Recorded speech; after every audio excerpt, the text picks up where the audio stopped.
कोई और नहीं मार सकता। ये पुतले जलाने से कोई काम नहीं चलता। जब तक हम अपने हृदय में उस बैठे हुए रावण को नहीं निकालेंगे, तब तक उस अहंकार को नहीं निकालेंगे, तब तक हम कुछ भी नहीं कर सकते हैं।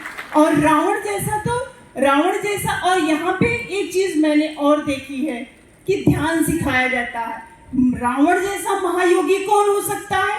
उसने जो ध्यान लगाया उस रणांगण में, जब प्रभु श्री राम के साथ युद्ध चल रहा था तो बाण पे बाण प्रभु मारे जा रहे थे, लेकिन उसकी 20 भुजाएं और 10 सर बार बार काट रहे थे, लेकिन फिर भी नहीं कट रहा था, और कटता तो फिर पुनः वापस आ जाता था। तो लखन राम ने कहा, प्रभु आप ये खेल क्यों कर रहे हैं? इसे एक ही बार में समाप्त क्यों नहीं कर देते?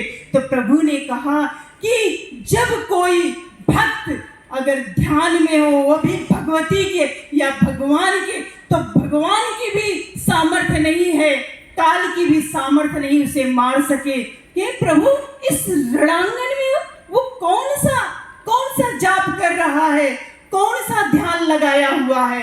तो प्रभु श्री राम ने कहा कि अगर कोई योगेंद्र, मुनि, अमलात्मा, बिमलात्मा, महात्मा वो ध्यान नहीं लगा सकता जो रावण लगा रहा है, तो सबको इतना आश्चर्य हुआ कि कहे, अच्छा ये बताइए, कोई महात्मा अगर ध्यान लगाता है तो वो गुफा में लगाता है, लेकिन वो उस रणस्थल पे लगाया हुआ है।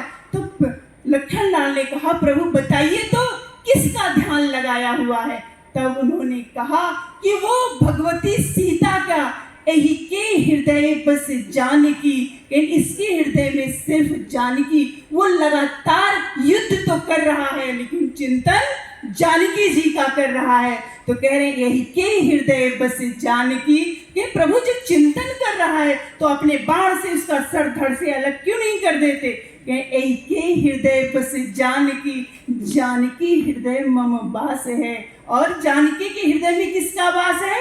मेरा वास है। और मम उदर भुवन अनेक, ये ब्रह्मांड कोटि कोटि जो ब्रह्मांड है वो मेरे उदर में समाये हुए हैं। अगर मैं एक बाण मारता हूँ तो सारे ब्रह्मांड के सारे लोग समाप्त हो जाएंगे। तो लागत बाण सब नाश है, सब लोग खत्म हो जाएंगे। इसलिए मैं चाह रहा हूं कि इसका चिंतन, इसका जरा सा योगपन थोड़ा सा हटे, तब मैं बाण मारूंगा। तो सोचिए कितना बड़ा था, लेकिन उसके अंदर अहंकार था, इस वजह से उसे मारा नहीं जा सका। तो प्रभु श्री राम जब युद्ध में उसको मार के वापस अयोध्या आते हैं, तो मैया ने, कौशल्या ने पूछा, क्या तुमने रावण को मार दिया पुत्र? तो प्रभु श्री राम ने कहा, नहीं माँ, मैंने महाप्रकांड, महाविद्वान और शिव तांडव के रचयिता रावण को मैंने नहीं मारा माँ, उसको मैंने मार दिया। इसलिए मैं को पहले आप छोड़ेंगे, उस अहंकार को छोड़ेंगे। लास्ट में सिर्फ एक बात ये भी कहना चाहती हूँ कि ब्रह्म कुमारी भाई बहनों में मैंने एक चीज और देखी, एकता। यो जो एकता है वो एकता कहीं नजर नहीं आती। जिस राष्ट्र में, जिस कुटुंब में, जिस परिवार में ये एकता होती, उसे कभी कोई तोड़ नहीं सकता।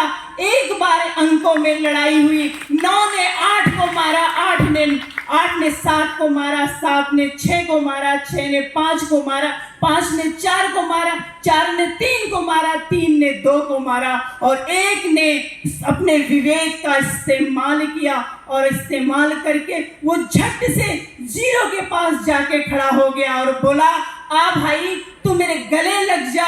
और देखा क्या, 9 9 नहीं रहा, 8 8 नहीं रहा, 7 7 नहीं रहा, 6 6 नहीं रहा, 5 5 नहीं रहा, 4 4 नहीं रहा, 3 3 नहीं रहा, 2 2 नहीं रहा, और 1 0 के पास जाके क्या हो गया, पूरे 10 हो गया। ये है एकता की ताकत। और जो ये ब्रह्म कुमारी बहनों और भाई के अंदर ये ताकत है, वो ताकत एक दिन देखिए इस भारत को विश्व गुरु बना के रहेगी।